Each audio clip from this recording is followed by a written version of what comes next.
خدا کا سلام ہو اطہر اور دوسرے جو صاحب ہیں. تو میں یہاں پہ آ گیا ہوں، دیکھ لیں جب آپ تیار ہوں کوشچن آنسر کرنے کے لیے. جی بہت شکریہ محترم زاہد خان صاحب، آپ کی تشریف آوری کا، آپ کے اس قیمتی وقت کا. ہمارے اس سوال و جواب کی نشست میں، ہمارے اس پروگرام سچے لمحات خدا کے ساتھ کے چیٹ گروپ میں ہم آپ کا استقبال کرتے ہیں تہہ دل سے، اور آج کی نشست کا آغاز کرتے ہیں. محترم زاہد خان صاحب، آج کے ہمارے سوال و جواب کی نشست کا پہلا سوال یہ ہے کہ تقویٰ کیا ہے؟ اس کا انسان کی زندگی پر کیا اثر ہے، اور ایک روحانی زندگی میں اس کی کیا اہمیت ہے؟ اس پہ وضاحت فرمائیے. بہت شکریہ. تقویٰ جو ہے اس کی بنیاد کی کچھ سیڑھیاں خوف پر ہیں، تو ہم اس تقوی الفاظ کو نکال دیتے ہیں، اس کی جگہ دوسرا الفاظ لیتے ہیں جستجو خدا. وہ کیا ہے؟ تو اس تقوی کے یا جستجو خدا کے اندر تین چیزیں آتی ہیں. پہلے ان دیکھے رب پر ایمان لے آؤ. نیا اظہار یہ ہے مثبت طریقے سے اس دنیا میں آؤ، یعنی جستجو تلاش کے لیے. دوسرا تقوی کا مقام جو ہے وہ یہ ہے کہ مشاہدہ الہی، جیسے وہ کہتا ہے اگر تقوی قرآن کی طرف، کہ ہم انہیں پھر بشارتیں دیتے ہیں کشف میں، خوابوں میں، خواب سالہ میں انہیں ہم بشارتیں دیتے ہیں، اور وہ آخرت کے پھل بھی چکھا دیتے ہیں. یہ دوسرا تقوی ہے، یعنی جو جستجو شروع کی تھی آپ نے علم سے، وہ آگے کہیں اور اس کی چابی کھلتی ہے. ہم ان کا اندھا پن دور کرتے ہیں، یعنی کہ انہیں پھر نظر آنا شروع ہو جاتا ہے. تقوی کا تیسرا مقام جو ہے، کیونکہ یہ الفاظ قرآن سے لیا ہے، جستجو تلاش، کہ ایسے شخص کے دل میں گھبراہٹ اور خوف جو دنیا کی فکریں ہوتی ہیں اس سے نجات مل جاتی ہے. تو جب یہ تین چیزیں ہو جاتی ہیں تو ایسا بندہ مذہب سے شروع کرتا ہے لیکن روحانیت پہ کہ دنیا میں قدم رکھتا ہے. اچھا، اس روحانیت کا اثر کیا ہے؟ کہنے سے مراد جو ہے، میں آپ کے الفاظوں کی تشریح کر دیتا ہوں کہ جو یہ تقوی کی سیڑھیاں چڑھی، اس کا روحانیت سے کیا تعلق ہے. روحانیت سے مراد جو ہے وہ ایک اصل لے لینا ہے. جیسے محبت کا ہم اصل لے لیتے ہیں، تو جیسے میں نے آج کچھ گا کے بھی بتایا تھا، پوچھو نہ محبت کا اثر، ہائے نہ پوچھو. یہ آپ کی سارے رستوں کو جلا کے خاک کر دیتا ہے، کچھ بھی نہیں رہتا، نہ مذہب نہ ملت ابراہیمی، یعنی کہ ہر رستے کو ہلاک کر کے یہ ایک نیا پل بناتا ہے. اور یہ روحانیت کیا ہے؟ اس کے اندر جو اثر آتا ہے وہ خدا کی ذات کا ہے، یعنی کہ اس کے اندر محبت الہی کے اثر کے ساتھ خدا کی سیرت آ جاتی ہے انسان کے اندر. یعنی وہ رحم کرنا سیکھتا ہے، وہ معاف کرنا سیکھتا ہے، وہ محبت کرنا سیکھتا ہے، وہ درگزر کرنا سیکھتا ہے، خود انصاف کہ اگر اس کے حق میں بھی جائے تو چھوڑ دیتا ہے اپنا حق، ہر چیز کو سہ لیتا ہے، محبت برداشت کر لیتی ہے، دوسروں کے لیے بہتری چاہتی ہے، شیخی نہیں کرتی،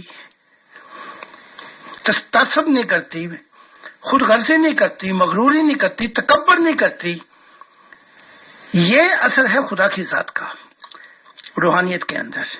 جب یہ سب اثر آ جاتے ہیں تو پھر خدا کو بھی پردے میں رہنا ہرگز پسند نہیں ہے. پردوں میں تو وہ پہلے ہی نہیں ہے.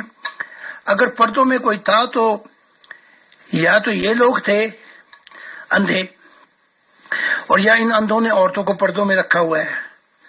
تو خدا کا اصل لے لینا، خدا کا کریکٹر لے لینا، خدا کی زندگی کی عادات اپنے اندر ڈال لینا، اسے روحانیت کہا جاتا ہے. جب یہ اصل آ جائے تو پھر منزل بہت نزدیک آ جاتی ہے انسان کی. وہاں روح کی دنیا میں ایمان کے ڈائمینشن بھی ہوں گے، عمل کے بھی ہوں گے، صدق کے بھی ہوں گے، انصاف کے بھی ہوں گے، توکل کے بھی ہوں گے، شجاعت کے بھی ہوں گے خدا کے لیے. وہاں بڑا کچھ ہوگا، لیکن ان ڈائمینشنوں کی حدود ہوں گی. آپ اپنی حدود سے آگے نہیں نکل سکتے. لیکن محبت زندہ باد، وہ سب ان حدودوں کو کراس کر کے گزر جائے گی، اور یہ چھوٹے چھوٹے گھروڑے جیسے مرغیاں تڑبے خانے میں رہتی ہیں، وہ نکل کے آسمانوں سے بھی آگے چلی جائے گی، فرشتوں سے بھی آگے چلی جائے گی، جہانوں سے بھی آگے چلی جائے گی. اس محبت کا کوئی مقام نہیں ہے، اس کا بھی حال ہی حال ہوگا. تو جو روحانیت کی آخری منزل جو ہے وہ محبت الہی ہے، اور محبت الہی جو ہے وہ روح کے اندر اپنا پھر نور پیدا کرتی ہے. بہت شکریہ محترم زاہد خان صاحب آپ کے اس مفصل جواب کا. ہمارا اگلا سوال ہے، کوئی بھی صالح شخص جب اس دنیا سے چلا جاتا ہے تو کیا وہ اپنی اگلی دنیا میں بھی اسی تعلیم کو، اسی مذہب کو، اسی شریعت کو فالو کرتا ہے؟ اور اسی سوال کا اگلا پہلو یہ ہے کہ کیا فرشتے اور دوسری جو مخلوقات ہیں، کیا وہ بھی کسی طرح کی تعلیمات، کسی شریعت کو فالو کرتے ہیں؟ اس پہ وضاحت فرمائیے گا. بہت شکریہ. یہی تو رونا ہے کہ ہمیں شریعت کے پل پر بلا کر، اور ہمارا ماہی بعد میں پتہ لگا وہ تو خربوں گنا کہیں اور جہانوں میں ہے. تو یہ شریعت کو فالو نہیں کرتے. ان کی جو مکاشفات ہیں یا جو ان کی روحانیت ہے، وہ ان کی سمجھ ہمیں خربوں سالوں کے بعد بھی شاید نہ آئے. یہ بہت آگے ہے، ان کو چھوڑ دیتے ہیں. ہاں یہ ہے کہ جو سوالے جو ہے، جو ابھی کہا کہ سوالے یہ کہاں جاتے ہیں، ان کا ایک رشتہ ہے، یہ ریلیٹیو ہے. مسلمان کا سوال ہے کوئی اور ہے، اس کا عقیدہ، اس کی ٹھاپ اس کے چہرے پہ دکھائی دیتی ہے.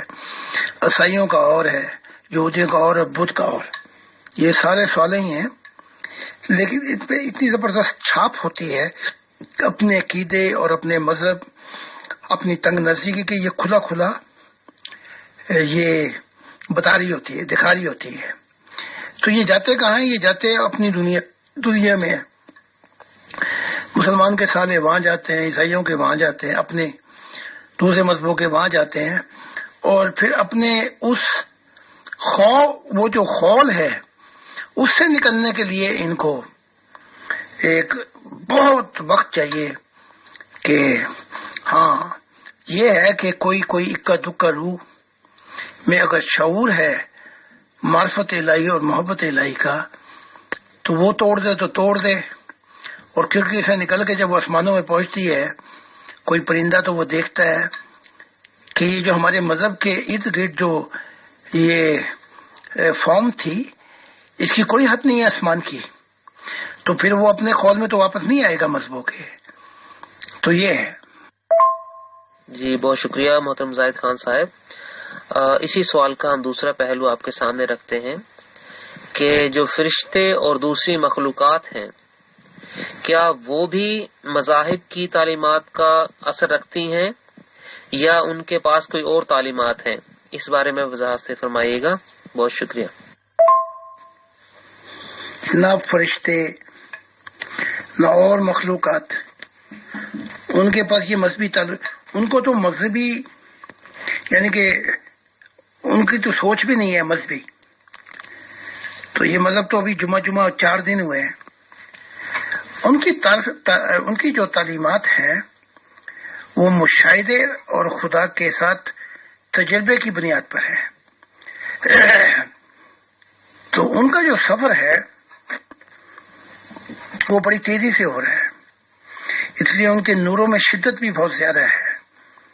یہ مذہبی تعلیم تو جمعہ 4 دن نہیں ہوئے تو آدم بھی مذہبی نہیں تھا، نوح بھی مذہبی نہیں تھا، ہینوک بھی مذہبی نہیں تھا، تو آگے سے جو اس کے بچے تھے وہ بھی مذہبی نہیں تھے، ابراہیم بھی مذہبی نہیں تھا.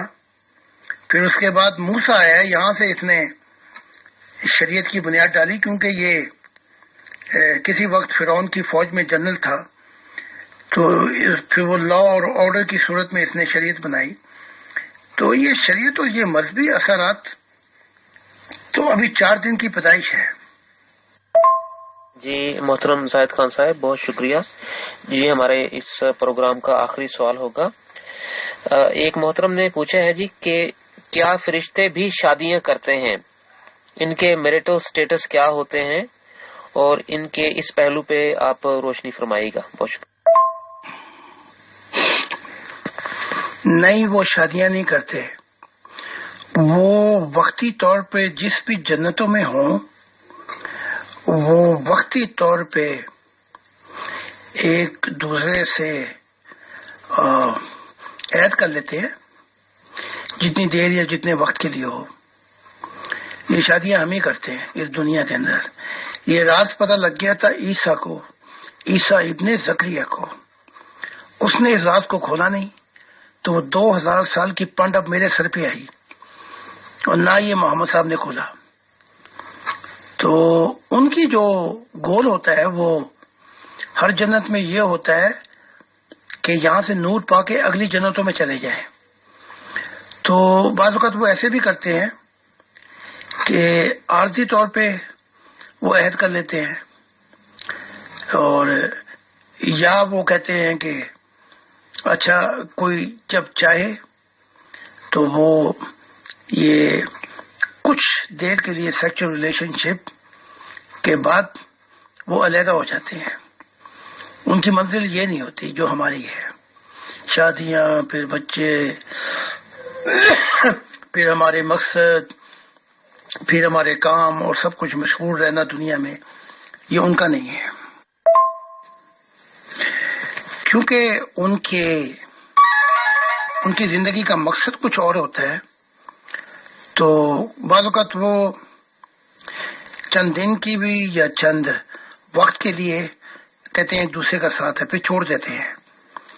تو ان کی محبت کا جو حاصل ہے وہ آگے والی جنتیں ہوتی ہیں کہ خدا کو کیسے پایا جائے، خدا کی معرفت کو کیسے پایا جائے. جی محترم زاہد خان صاحب، آپ کی تشریف آوری کا، آپ کے اس قیمتی وقت کا اور اس روحانی رہنمائی کا بہت شکریہ. ہم تہ دل سے شکر گزار ہیں کہ آپ تشریف لائے، اور تمام ہمارے ممبران کا جنہوں نے اس پروگرام کو سنا، اور ہماری ایڈمن ٹیم کا میں دلی طور پر شکر گزار ہوں. ہم آپ سے اجازت چاہتے ہیں اور آپ کو اگلے پروگرام کی ہماری نیکسٹ نشست میں ملیں گے. تب تک کے لیے خدا حافظ. God bless you all. بہت بہت شکریہ آپ کا بھی اور آپ کی ٹیم کا بھی. چاہے ایک کا یا دو کا، جو بھی لوگ خدا کی معرفت کے لیے آئے وہ کروڑوں انسانوں سے بڑھ کے ہیں، کیونکہ جس نے خدا کو پا لیا ہمارے ذریعے، اس نے پوری انسانیت کے لیے وہ نور بن جائے گا اور اندھیرے دور کرے گا اس دنیا کے.